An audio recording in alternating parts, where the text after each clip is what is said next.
Welcome to the Deep Dive, learner.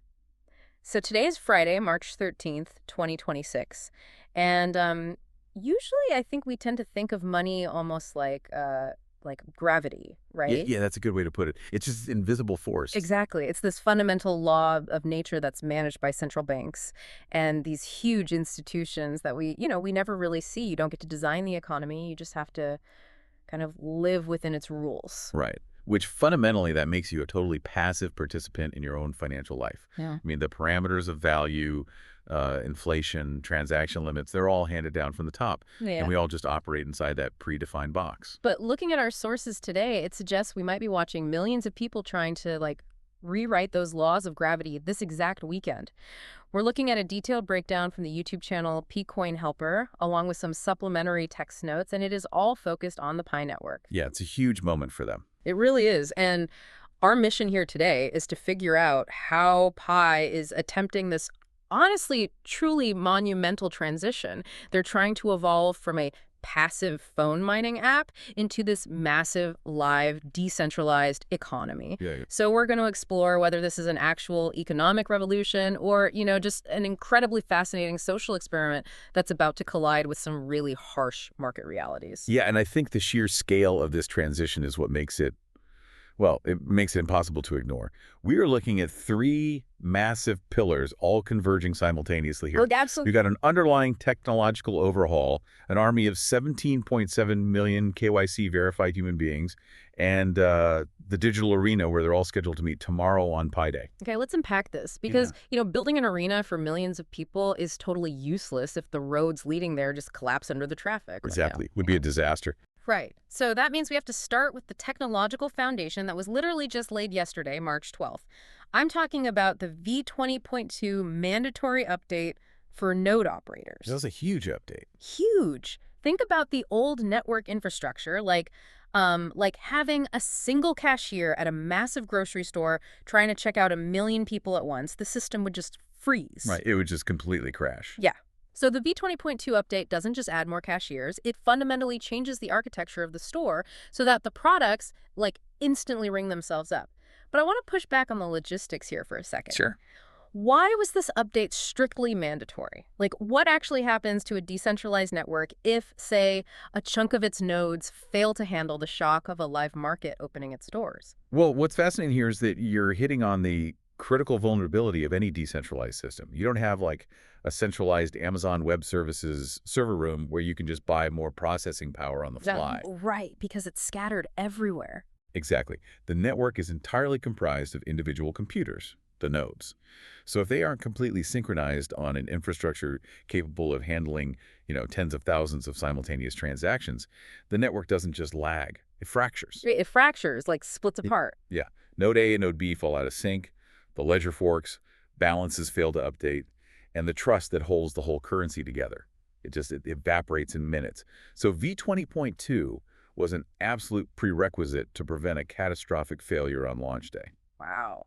Which brings us to the actual engine inside that update. The sources make a really massive point about Pi leveraging the Stellar Protocol. Yeah, and that is not an accident. The Stellar Protocol was engineered specifically for a high-velocity, low-cost reality. Unlike Bitcoin, right. Right, exactly. Traditional proof-of-work blockchains, like Bitcoin, they require massive amounts of computational energy to validate a block, which makes them highly secure, but incredibly slow and really expensive during peak traffic. Right. Nobody wants to pay a huge fee just to buy coffee. Exactly.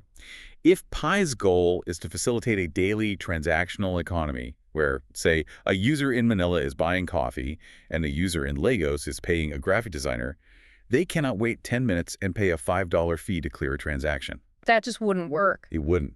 So Stellar uses a consensus mechanism that relies on trusted nodes agreeing with each other almost instantly. It moves value reliably at a fraction of a cent. Honestly, it is the only engine capable of hosting the volume Pi anticipates. Okay, so the engine is in place, but an engine needs drivers. Let's look at those 17.7 million verified users. For our learner who follows the crypto space, we all know what KYC is. Know your customer. Like standard identity verification. Right. But the logistics of running 17.7 million people through a decentralized KYC bottleneck is Staggering. I mean, you don't have some corporate compliance department sitting in an office verifying passports and driver's No, license. you don't. You have to crowdsource the security. Yeah. Pi built this system where the community basically polices its own borders. How does that even work safely, though? Well, the data is encrypted, right? And then it's sliced into unidentifiable pieces and verified by other peers on the network. That ensures that every single account belongs to a distinct human being, which locks out, bot farms and duplicate accounts. But doing that kind of verification, that's labor. That's real work. Oh, it is highly intensive labor, and that is why the sources highlight the upcoming end-of-month distribution of rewards for those KYC validators. Yeah, so they're getting paid. Exactly. It functions as an economic incentive. The network is essentially paying its own decentralized labor force to maintain the integrity of its user base. Without that financial incentive, the whole human element of the security apparatus just falls apart. Makes total sense. So the network has the speed of Stellar, and it's secured its borders with 17.7 million verified humans. That means the highway is paved, the drivers are ready. Now we need to look at where they are actually driving tomorrow, March 14th. Right. The launch of the Decentralized Exchange, or the DEX. Yes. And the sources are framing this DEX as the ultimate tool for true ownership, operating entirely without traditional intermediaries. So no banks, no centralized exchanges like, say, Coinbase. Right. It relies purely on smart contracts. But let me play devil's advocate for a second. We had decentralized exchanges like Uniswap for years now. Sure have. The mechanics of peer-to-peer trading via smart contracts are not really new. So how does this concept of true ownership practically change anything for those 17.7 million pioneers? Like, why is tomorrow's launch any different from an exchange we've already seen? Well, the technology of a smart contract itself isn't the novelty here. You're completely correct about that. Right. The novelty is the context and the user base. Think about a traditional bank. When you log into your banking app, you see a number on a screen, and you assume that money is sitting in a vault with your name on it. Which it definitely isn't. No, it's not. In reality, you are an unsecured creditor. The bank is lending your deposits out. If you want to wire a large sum of money, their risk management software might flag it. They impose daily withdrawal limits. They take arbitrary cuts. They can, and frequently do, just say no to your transaction. So you're essentially asking for permission to use your own funds. Precisely. A DX replaces that entire subjective bureaucracy with impartial physics. A smart contract is just code. It has no business hours, no risk management department, and absolutely no subjective opinions on your spending habits. It just executes. Exactly. If you hold the cryptographic key and the asset, the transaction executes automatically. Right. But what makes Pi's DX launch historically unique isn't the code itself. It is the day one liquidity problem. Wait, explain that. What is the day one liquidity problem? Well, usually when a new DX launches, it's a ghost town. The developers have to beg users to bring their assets over. They offer massive, unsustainable yields just to build a pool of liquidity. Right, you need people to trade with. Exactly. Pi is bypassing that entirely. They are handing this impartial trading infrastructure to a pre-assembled, closed-loop nation of 17.7 million people who already hold the asset. Oh, wow. Yeah. It is an instant, self-contained, sovereign market, just turning the lights on all at once. Which means we have the technology and we have the exchange, but now we have to talk about the actual cargo being traded. What is the value of a Pi coin? And this brings us to the most fiercely debated aspect of the entire network found in our services, the GCV. The global consensus value. Yes, here's where it gets really interesting. The number that a massive, highly vocal portion of this community has rallied behind is $314,159 per Pi. Which is just a staggering. It's not a typo, learner. Over $300,000 per digital coin. Now, purely from an economic reality check, if you apply that price to the billions of Pi currently in circulation, the total market capitalization would vastly exceed the total wealth of the entire planet. Yeah, the math just doesn't work. Right. It is mathematically absurd to expect that to be the starting price tomorrow without instantly crashing the global financial system. The liquidity to support that price simply does not exist on Earth, period. So if it's economically impossible, why is the community so fiercely attached to it? I want to try an analogy here. Is the GCV essentially a massive global labor strike? Labor strike. How so? Well, Think of a union where millions of workers link arms and say, we refuse to accept a wage lower than X. They know the company might not be able to pay it on day one, but they are trying to force a price floor through sheer collective stubbornness. Ah, I see. If we connect this to the bigger picture, that is actually an excellent way to frame the transition from social consensus to market Because consensus. right now it's all social, right? Yeah, for years, the Pi network has operated on social consensus, a shared collective belief without a live market to test it. The $314,159 figure obviously plays off the mathematical constant of pi, but functionally, in behavioral economics, it serves as a massive psychological anchor. Anchoring being that cognitive bias where people rely way too heavily on the first piece of information they hear. Exactly. If you condition a community to chant $314,159 for years, you set a sky-high psychological expectation. So when the DX opens tomorrow and the real market price is revealed, whether it's $30 or, a fraction of a cent, those pioneers are psychologically conditioned to view that initial price as fundamentally undervalued. Oh, so it stops them from panicking. Yes, it acts as a defensive mechanism to prevent them from dumping their coins for pennies. But every labor strike has a fatal flaw. You only need a small percentage of people to break the picket line. If I'm sitting in a country experiencing hyperinflation and the market opens and my pie bag is suddenly worth $10 in real purchasing power, enough to buy groceries for my family for the week, I am going to sell. You'd be crazy not to. Right. I am going to break the picket line. And the moment millions of people make that same rational individual choice, the massive supply floods the market and the price floor completely collapses. Which is the classic scab dynamic in any economic boycott. However, the Pi core team engineered a specific countermeasure to address that exact human behavior, the lockup mechanism. Okay, how does that actually stop the floodgates from opening? It artificially chokes the circulating supply. Over the past few years, the network incentivized users to voluntarily lock up a significant percentage of their mined Pi, Like how much? sometimes up to 90 or even 100% of their balance. And they lock it up for durations ranging from 6 months to 3 years. In exchange for freezing their assets, these users received higher mining rates. Oh, I get it. So they were basically getting paid in future supply to take their current supply off the table. Yes. And the result is that tomorrow, when the DEX opens, billions of Pi coins are cryptographically frozen. So they couldn't sell even if they wanted to. Exactly. Even if a user panics and wants to break the picket line to buy groceries, the smart contract prevents them from moving those locked assets. This mechanism artificially creates scarcity on day one, absorbing the shock of early sellers and preventing a catastrophic crash in value. And the anticipation of this scarcity is already moving real markets. I mean, the sources mentioned that Pi IOUs jumped almost 30% in a single week just based on the V20.2 roadmap. It's incredible. Yeah. And for our learner, an IOU in this context is essentially pre-market futures trading. It's like buying the rights to a farmer's crop before it has even been harvested. You don't own the pie yet. You own a contract promising you the pie when the network opens. Cool.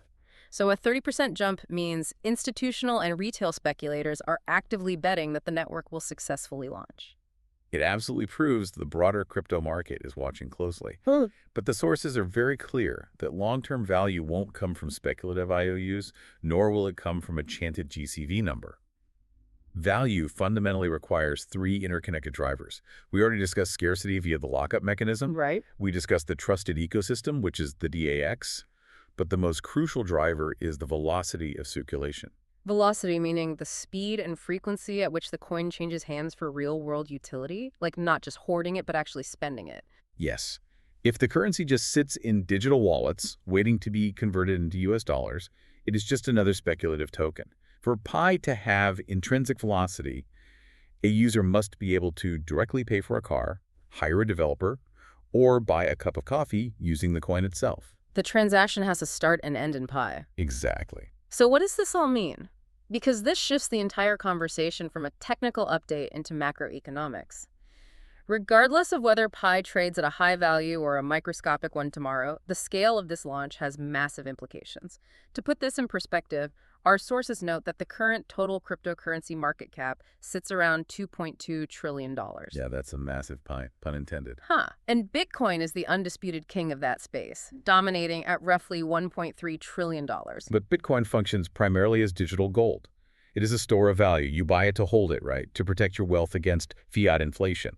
Pi is attempting something fundamentally different and, honestly, arguably much more difficult. How so? It doesn't want to sit in a vault. It wants to be the medium of exchange for a fully functioning parallel economy. And the sources cite an estimated total community of over 50 million people, with those 17.7 million being fully verified. But what is vital here is where those users are located. This isn't just like a Silicon Valley project. We are talking about massive adoption rates in regions like Africa and Asia. That's the key right there. And the active engagement rate within this community is cited at an incredible 97%. And that geographic distribution is so important because in many emerging markets, local fiat currencies suffer from severe inflation, and traditional banking infrastructure is either entirely inaccessible or just exorbitantly expensive. So if you introduce a decentralized exchange there. Right. If you introduce a DEX to tens of millions of people in these regions, allowing them to trade value directly across borders without asking a central bank for permission, you aren't just creating a new crypto token. You are establishing a parallel financial system. So, learner, if you are listening to this right now, even if you don't own a single fraction of a Pi, even if you are entirely skeptical of the crypto space, why does this weekend matter to you? It matters because this is a real-time global stress test of human consensus. Exactly. Can collective human belief outmuscle institutional finance? Can a community dictate the value of its own currency through pure decentralized coordination? This raises an important question because historically, the value of money has always been dictated from the top down by decree. A government prints a piece of paper and demands that you accept it as payment for debts. Right, fiat currency. Right. What Pi is testing is whether the digital age allows for bottom-up value creation. If millions of people collectively agree that this specific cryptographic token has value, and they build businesses that accept it and they refuse to sell it below a certain threshold, does the traditional central bank even matter in that specific economic loop? Wow. It is a radical test of the idea that money is just a shared illusion. But instead of the illusion being projected onto us by a government, the users are projecting the illusion themselves and demanding the rest of the world recognize it. Tomorrow, that deeply held social consensus violently collides with the cold reality of market consensus. Oh, it really does. We are going to see exactly how strong that collective belief is when real liquidity and real human needs are on the line. It is going to be a fascinating weekend to watch the charts, without a doubt. So let's quickly recap the sheer ground we've covered today. We started with the crucial infrastructure yesterday's V20.2 update and how the Stellar Protocol is the only engine fast and cheap enough to handle a decentralized network of this magnitude without fracturing. Crucial step. Then we looked ahead to tomorrow, Pi Day, and the launch of the DEX, where 17.7 million verified humans will bypass traditional banking entirely to experience true peer-to-peer ownership of their assets. We unpacked the surreal economics of the $314,159 GCV, analyzing it not as a literal price, but as a psychological anchor defended by the network's massive lockup mechanism. And finally, we zoomed out to the macroeconomic picture, the attempt to bootstrap a 50 million-person parallel economy from the bottom up. It really is the moment a theoretical white paper meets the sheer unpredictability of human behavior. Perfectly said.